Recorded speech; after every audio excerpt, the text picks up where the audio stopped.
Hello Bengalese, welcome to West Bengal insider. তো তোমরা যারা চ্যানেলে নতুন অন্নপূর্ণা ফান্ডার রিলেটেড অথেন্টিক, ইনফরমেটিভ এবং নলেজেবল ভিডিও পাওয়ার জন্য চ্যানেলটাকে অবশ্যই সাবস্ক্রাইব করে নেবে। আর তোমাদের কোনো ডাউট থাকলে তোমরা আমাকে জিজ্ঞাসা করতে পারো, আমি তো অবশ্যই রিপ্লাই করে দেবো। দেখো, অন্নপূর্ণা ফান্ডার রিলেটেড আজ একটা নোটিশ আমি দেখেছি, সেই নোটিশও তোমাদের সাথে শেয়ার করব। তার আগে বলে দিই, তোমরা ভিডিওটা যেখান থেকে দেখছো সেটা অবশ্যই কমেন্টে লিখবে তোমরা কোন জায়গা থেকে দেখছো। আর এটাও তুমি মেনশন করবে তুমি বা তোমার পরিবারের কেউ কি অন্নপূর্ণা ভাণ্ডারের টাকা 3,000 টাকা এখন অবধি পেয়েছে কি পায়নি সেটা লিখে দেবে, তাহলে অনেকেই জানতে পারবে আসলে ব্যাপারটা কী হচ্ছে। দেখো, আজ একটা নোটিশ বেরিয়েছে ওই 7:30 নাগাদ, সেখানেই বলছে হ্যাঁ। আর তোমাকে একটা বলে দিই, অন্নপূর্ণা ভাণ্ডারের যে এই ওয়েবসাইটটা যেটা আছে সোশ্যাল রেজিস্ট্রি, এটা কিন্তু আবার তোমার নতুন করে ওপেন হবে, যেখানে তুমি আবার রেজিস্টার করতে পারবে, তুমি আবেদন করতে পারবে, যে এডিট করতে পারবে, এই অপশানগুলো আবার খুলবে।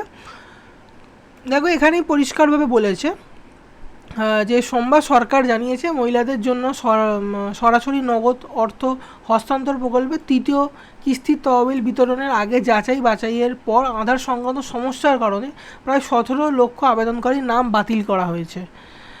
আগেও বলা হয়েছে সরকারের 1.6 কোটি আবেদনকারীর মধ্যে 1.4 কোটি সুবিধাভোগীর ব্যাঙ্ক অ্যাকাউন্টে 17 থেকে 20 আগস্টের মধ্যে তৃতীয় কিস্তির টাকা দেওয়া হয়েছে। এবার তুমি লিখবে, কমেন্টে লিখবে তুমি কি আসলে টাকা পেয়েছো কি পাওনি, এটা অবশ্যই লিখবে, বলে বোঝা যাবে না আসলে কতজন টাকা পেয়েছে। এবার দেখো, লিখেছে 17 লক্ষ আবেদন যারা করেছে তার মধ্যে 10 লক্ষর ভুল হয়েছে আধার সংক্রান্ত কারণে, তার জন্য বাতিল হয়েছে। কি লিখেছে, প্রধান কারণ ছিল আধারের সঙ্গে ব্যাঙ্ক অ্যাকাউন্ট লিঙ্ক না করা, তার জন্য এখানে অসুবিধাটা হয়েছে। এছাড়াও আবেদনকারী বা তার পরিবারের কোনো সদস্য সরকারি চাকরি করেন কিংবা রেকর্ডে আয়কর প্রদানের তথ্য থাকায় বেশ কিছু আবেদন এরমভাবে প্রত্যাখ্যান করা হয়েছে। সূত্রগুলো আরও জানায় 11 জুলাই থেকে 31 জুলাইয়ের মধ্যে যারা আবেদন করেছেন তাদের কাগজপত্র যাচাই বাছাই চলছে। এই প্রক্রিয়াটি 30 সেপ্টেম্বর পর্যন্ত চলবে। এবার যাদের ক্যান্সেল করেছে তারা কি করতে পারেন, আধার এবং ব্যাংকের সঙ্গে লিঙ্কগুলো, মানে যে তাদের লিঙ্কগুলো ঠিকমতো করা নেই, যেমন ডিবিটি লিঙ্ক আছে, তারপর আধারের সঙ্গে অনেকের লিঙ্ক নেই নিজের ফোন নাম্বারের সঙ্গে, এইগুলো ঠিকঠাক করে নেওয়ার কথা বলা হয়েছে। প্রত্যাখ্যাত আবেদনকারী সরকারি পোর্টাল এবং সোশ্যাল রেজিস্টার অপশানের মাধ্যমে পুনরায় আবেদন করতে পারবেন। মানে ওয়েবসাইটে এই যে সোশ্যাল সিকিউরিটি বা সোশ্যাল রেজিস্ট্রি যে ওয়েবসাইটে, সেটা কিন্তু আবার নতুন করে খুলবে। কবে খুলবে, তোমার 20 আগস্ট থেকে এটা খুলবে। জেলা ম্যাজিস্ট্রেটের কার্যালয়ে সমস্ত নথি পুনরায় মূল্যায়ন করা হবে, যাচাই বাছাইয়ের পর আর্থিক সহায়তা প্রদান করা হবে। তো এইটা ছিল আজ এইটার নিউজ।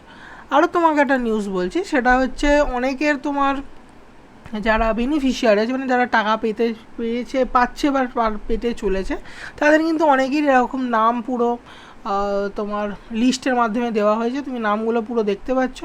এই সমস্ত যে পিডিএফগুলো আমি ডিটেলসগুলো হাইড করে রাখবো, কারণ এগুলো লোকের প্রিভেসি আছে, তাই ডিটেলসগুলো আমি হাইড করে রাখবো। তবে এই যে পিডিএফটা, কারণ তোমরাও জানো ইউটিউবে এগুলো আপলোড করা যায় না, কোনো সিস্টেম নেই, আর দেখানোটাও ঠিক না। দেখো, তোমাকে আমি দুটো পিডিএফটাই দেখাচ্ছি। এখানে সমস্ত নাম দেওয়া, তারপর এজ দেওয়া, তারপর ফোন নাম্বার দেওয়া, এই সমস্ত তো আপলোড করা যায় না, ইউটিউবে শো করা যায় না, তাই জন্য আমি এইগুলো তোমার টেলিগ্রামে আপলোড করবো। আর বিভিন্ন জায়গা থেকে বিভিন্ন রকম নিউজ আছে যে বিভিন্ন জায়গাকার তোমার যে বেনিফিশিয়ারি যাদের নাম অন্নপূর্ণার আন্ডারে যারা 3,000 টাকা পাচ্ছে বা পেতে চলেছে, তাদের নামগুলো তোমার আসছে।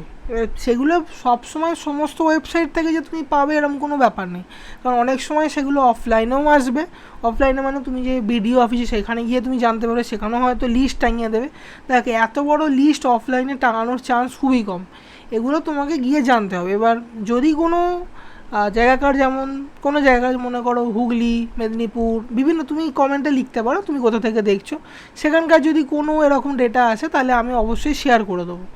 আর কোথায় আমি শেয়ার করবো তোমাকে আমি বলে দিচ্ছি। দেখো, ইউটিউবে তো শেয়ার করার কোনো অপশান নেই, সুতরাং আমি এখানে সব শেয়ার করতে পারবো না, আমি শেয়ার করবো টেলিগ্রামে। এবার টেলিগ্রামে কী করে তুমি জয়েন করবে, এই যে ভিডিওগুলো তুমি দেখছো, এই ভিডিওটা পার্টিকুলার তুমি দেখছো, এর ভিডিও যে পিন কমেন্টে, মানে কমেন্ট যখন তুমি করবে তার ওপরেই দেখবে একটা কমেন্ট একদম পিন করে দেওয়া আছে, ঠিক আছে। এবার ওই কমেন্টে তুমি গিয়ে টেলিগ্রামে জয়েন করে নেবে। দেখো, টেলিগ্রামে জয়েন করলে তুমি এই চ্যানেলটা পেয়ে যাবে, ওয়েস্ট বেঙ্গল ইনসাইডার, বা তুমি টেলিগ্রামে ডাইরেক্ট ওয়েস্ট বেঙ্গল ইনসাইডারটা সার্চও করতে পারো। সার্চ করলে তোমার ওই ওয়েবসাইটটা আসবে এবং এইখানে আমি কী করবো, আপলোড করে দেবো। মানে এখানে ইন ফিউচার যত তোমার এই পিডিএফগুলো আসবে সেগুলো কিন্তু আমি আপডেট আপলোড করতে থাকো। সুতরাং তোমরা এখানে অবশ্যই জয়েন করে নেবে। আর এখানে আমি অনেক কিছুই শুধু এই রিলেটেড না, অনেক অন্যান্য নিউজও দিতে থাকি যেটা তোমাদের পক্ষে ভালো। আবার এখানে তুমি আমার সঙ্গে প্রতিদিন, এটা রাত্রের বেলা অন হয়, মানে গ্রুপটা অন হয়, সুতরাং সেখানে তুমি আমার সাথে ডাইরেক্ট কথাও বলতে পারবে। তো এবার যে ফ্যামিলি ডাটার যে ওয়েবসাইটটা এবার খুলবে 20 তারিখ থেকে, সেখানে তুমি এই সব জিনিসগুলো করবে, মানে তোমার ব্যাঙ্ক ডিটেলস, ডিবিটি লিঙ্ক আছে, এগুলো এবার রিচেক করে নেবে। আর ডিবিটি লিঙ্ক তুমি কী করে করবে সেটা রিলেটেড আমি অলরেডি ভিডিও বানিয়ে রেখেছি, সেটা তুমি চেক করে নেবে। আর এখানে বলা পরিষ্কার বলেছে 60 বছর বয়সী পেনশনভোগীরা এই প্রকল্পের আওতা মুক্ত। এছাড়াও যে সমস্ত পরিবারে বার্ষিক আয় 12 লক্ষর বেশি আয়করদাতা, মানে যারা ট্যাক্স দিচ্ছে, যে সমস্ত মহিলা প্রতি মাসে 10,000 টাকার বেশি আয় করে, তাদের কিন্তু এই প্রকল্পের মধ্যে রাখা হবে না, মানে ক্যান্সেল করে দেওয়া হবে। বা যাদের ক্যান্সেল করে দিয়েছে বা যারা অলরেডি টাকা পেয়ে গেছে, তাদের আবার চেক করা হবে, যে রিচেক যে ব্যাপারটা করা হবে সেটা কিন্তু করে, আবার যাদের মানে এই সমস্ত 12 লাখ টাকার বেশি বা 10,000 টাকার আয় পার মান্থ, তাদের কিন্তু বাদ দেওয়া হবে। এবার এগুলো সমস্ত 30শে সেপ্টেম্বর পর্যন্ত এগুলোর জন্য অপেক্ষা করতে হবে, তারপরেই সব দেখা যাবে আসলে কি হচ্ছে। তো এটাই ছিল আজকের ভিডিওটা ভালো লাগলে লাইক, কমেন্ট, শেয়ার, সাবস্ক্রাইব অবশ্যই করে দেবে। আর কোনো ডাউট থাকলে তুমি আমাকে অবশ্যই জিজ্ঞাসা করবে। আর যারা তোমরা ভিডিওটা পুরোটা দেখলে, তাদেরকে জানাই অসংখ্য ধন্যবাদ।